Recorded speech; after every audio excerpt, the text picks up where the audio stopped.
There's one thing that's been bothering me uh, over the last few years, and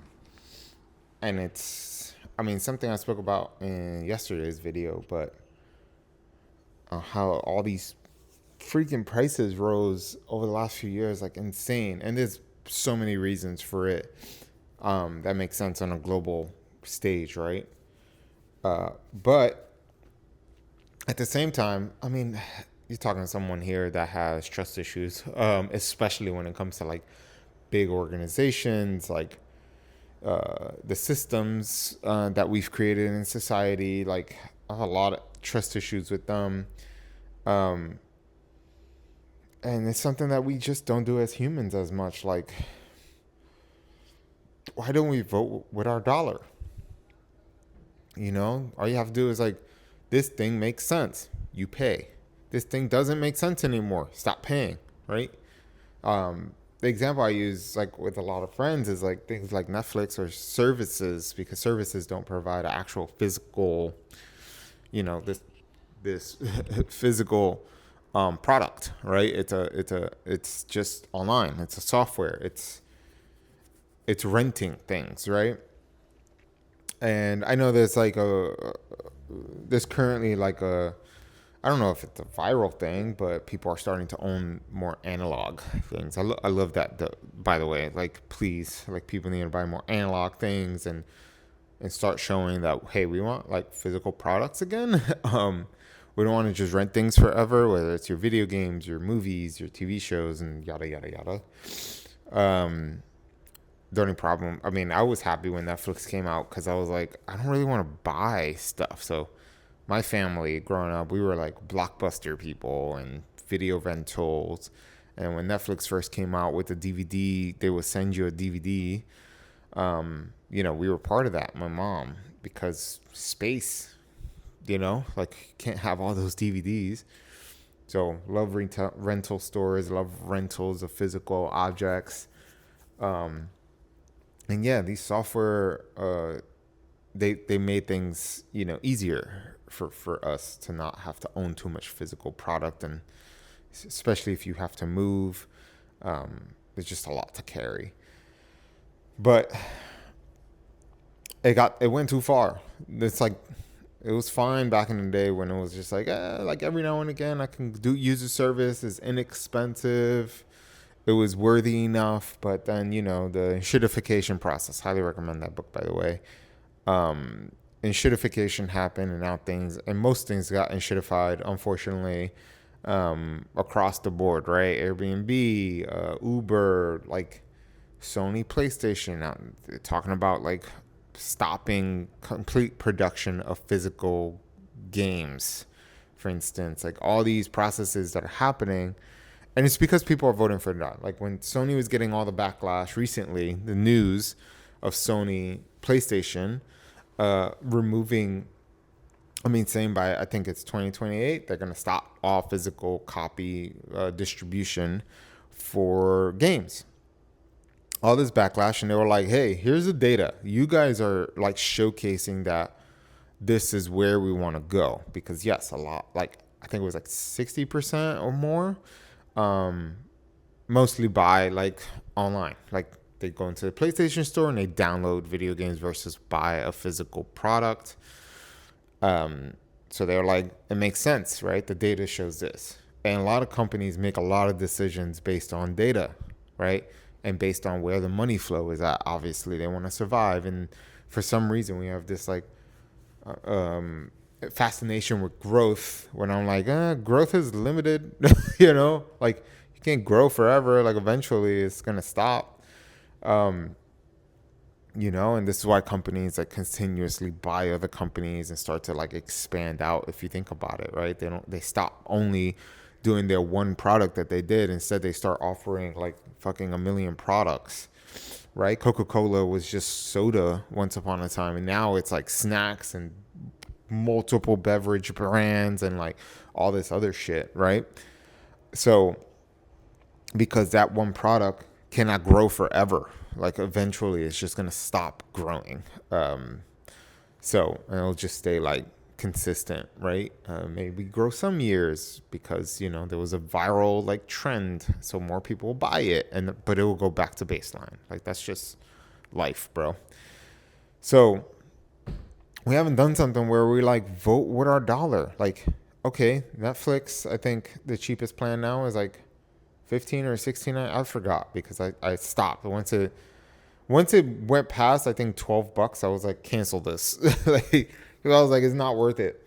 Um, and I'm like, there's nothing. I haven't heard of anything as of recently that's like, oh my god, you have to watch this. And I love to like watch shows because then you could talk about it with people and it's more a community thing. Um, there's a lot of great stuff for free on YouTube anyway. So, um, okay.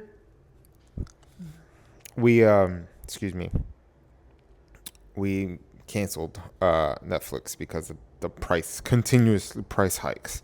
I think more people need to do that. Like Netflix has embedded itself, which is why they could do this. They embedded themselves in every household, pretty much, right? Or large majority of households globally, and they made a what we call in the business a sticky product. You make a sticky product, it's harder for people to cancel. It's not that hard to cancel Netflix. It takes two button clicks. Two button clicks. That's all it takes. They do make it easy for you because of back in the day it used to be much harder to cancel. But because of some laws and actual good laws and good policy, it's two buttons, right? Easy to cancel Netflix and any other streaming service. I mean, before I canceled all streaming services, I had a rule where I was like, I can only keep one at a time. So let's say, you know, Stranger Things, and that was the last thing I watched on Netflix, but Stranger Things, the last season came out. Okay, I'm going to get Netflix just to watch that. And then once I finish, like I literally would get Netflix and would press cancel. Like I would sign up again or reactivate my profile and then immediately hit cancel because then you get 30 days because you already paid for like the 30 days for the month. And I would just cancel it just so I don't forget. And then just cancel it. And if I didn't want to cancel it by the end, I just reversed that decision. That was it. They make it pretty easy. And then I would, you know, go to like a HBO Max or a Hulu or whatever other thing I was trying to watch. I would just go there. Especially that they took away like sharing capabilities. Oh. They took sharing capabilities away. So, you know, you can't have multiple accounts in different households. So that was what I had to do once that changed because I was like, you know, some people would use mine, I would use theirs, and there was all this back and forth between friends and family members that we can all, you know, save some money by utilizing each other's services. So I stopped that. That's voting with your dollar. It's like, oh, I don't agree with you guys making this more expensive. Like, and then you continue to, like, your product is getting shittier. You're not making any more great shows. Like, all your shows are, you know, let's be real, like woke as fuck. And I'm like, I don't care about that stuff. I just want to watch something entertaining, bro. Just give me something entertaining. Like, I don't care about your ideologies. And they started making a shit product. And so I removed myself from there. Same thing goes for anything you buy. It's a shit product, stop buying it, you know? Like Nike, Adidas, all these brands, they make shit products now. So it's just like, I'm not going to buy your product anymore. There's way better products coming out, and I'm going to buy that. Or like, you know, Vuori and all these brands, their shorts are now like $80. And I'm like, I'm going to go to Fabletics and pay, you know, like it's so much cheaper. I think the last time I went to a Fabletics store, I paid like $40 for 2 shorts that are like pretty decent quality. And I was like, you know, because I work out, for instance. And I bought those, especially for like jujitsu and stuff.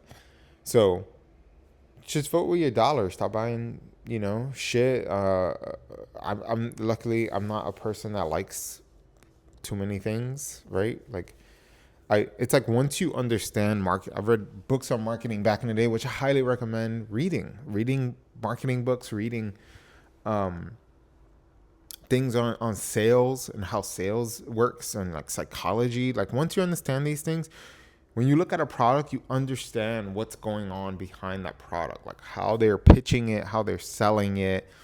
Nowadays, not only do I feel the fabric of the clothes, I look at where it's made, what it's made with, right? Which is why I don't agree with how like Vuori and all these brands, for instance, a lot of that clothing is not made with high quality material, yet they charge an insane amount of money. And I'm like, nah, that makes no sense to me. Like the material is like plastic material, like material that comes from like leftover oil. Just facts. Here, I think Levi Hildebrand has a lot of videos that talk about a lot of like trends and stuff. And there was a video he made back in the day that I think he talked about athleisure and like the stuff where a lot of the product is made and how it's made. If I'm not mistaken, I could be mistaken that, but check it out. Check out his channel. But yeah, like vote with $1, guys. Like really think about what you're buying when you buy them. Like, yeah, it's fine every now and again to buy nice to have, not a need, There's very few things you actually need, right? Food, shelter, right? Those are needs. Do you need to buy fast food? No. Like, you can cook something relatively quick. I barely eat out, and like barely have time to like cook a like elaborate meal. So I found my like 8 meals where like in my head I can make in 20 minutes or less. And if something's gonna take long, I make sure to like cook that or like set it up to cook. I have a crock pot or air fryer, like things that make things quick and without you. All you have to do is season it and put it in. And half of the food I don't even freaking season, bro. Like, there's ways. To make sure you're not spending money and just understanding who you are, like self-awareness. Like, hey, I am lazy after work, so I know like, okay, like I pay monthly membership for my gym, for instance, and I know evenings are really tough for me to get up on my ass and do something, so I do all my workouts in the morning. I have to just like eat that, wake up early to go to the gym. So I just know that I completed that task already. So by the end of the day, depending on how my work day went, I'm fine. There's certain habits you have to build so that you can start giving your dollar in the most important places in your life, and stop paying for all this shit so that they can stop raising prices. They can pause it. They can have more deals. And sometimes even rare, they'll scale back the pricing or at least come out with different products that are cheaper so that it can attract people back. You got to understand how these companies work, how marketing works, how sales works. And once you understand these things, you know what's worth a specific price and what's not.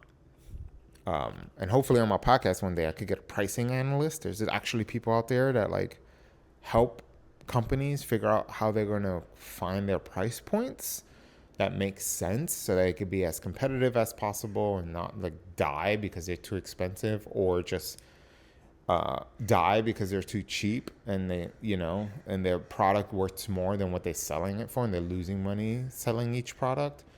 There's people out there that like pricing analysts. I've hired these people before. So yeah, anyway, I'm going to stop there. See ya.